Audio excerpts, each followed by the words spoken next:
Makukulay at makikislap na palamuti, malamig na simoy ng hangin at simbang gabi. Ilan lamang ito sa mga malinaw na senyales ng paparating na Pasko.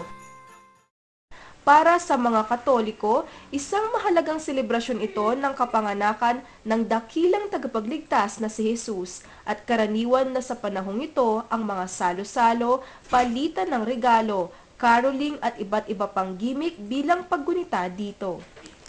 Gaya ng nakaugalian, ipinagdiriwang ang Pasko tuwing ika-25 ng Disyembre taon-taon. Ayon sa Encyclopedia of Religion, ang Pasko o sa salitang Ingles ay Christmas ay kombinasyon ng pangalang Christ o Kristo at Mass o Misa. Nangangahulugan nito ng kapistahan ng pag-alala sa araw ng pagsilang ni Kristo bilang sugo ng kalangitan.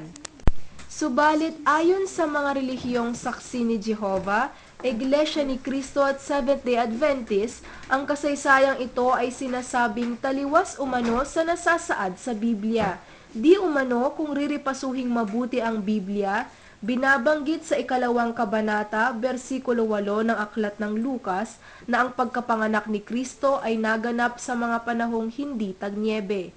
Batid nating nagsisimula ang tag-ginaw at tag-ulan mula Oktubre hanggang Disyembre. Indikasyon na maaring sa pagitan ng Setyembre hanggang unang linggo ng Oktubre, isinilang ang tagapagligtas. At kailanman ang Kristo hindi pinanganak ng December. Dahil kung pupunta ka ngayon doon sa Middle East, abayan na kubira ng snow yung kanang lambig doon, grabe.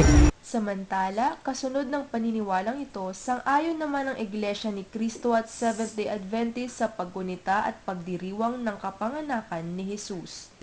Nung bata kasi ako, parang kahit Christmas party, nag-i-epal ako ganyan. Parang kahit parents ko pag-Christmas party, parang pinagdusot ako ng dress, ganyan. Isa nga sa mga relihiyong hindi gumugunita ng Pasko, ang relihiyong Seventh-day Adventist. Narito po tayo ngayon at ating alamin ang kanilang paniniwala. Pag Pasko, ang ibig sabihin nila na celebrate nila is the birth of Jesus.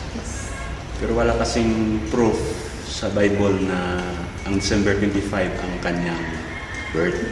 But as a group, we believe in the spirit of Christmas, in the spirit of giving. Paano niyo po pinapalipas yung araw na?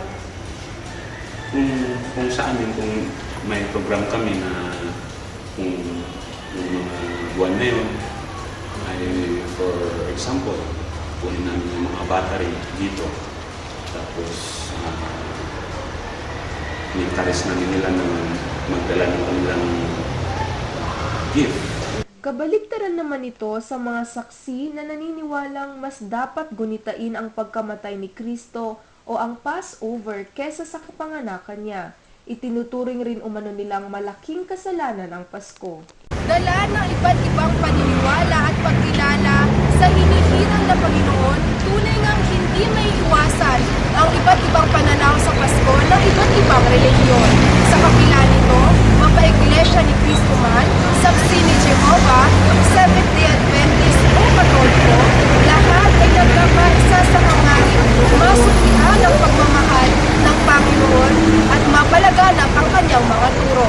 Ito po si Rev Sindania at inyong natunghayan ang Pasko ng mga walang Pasko.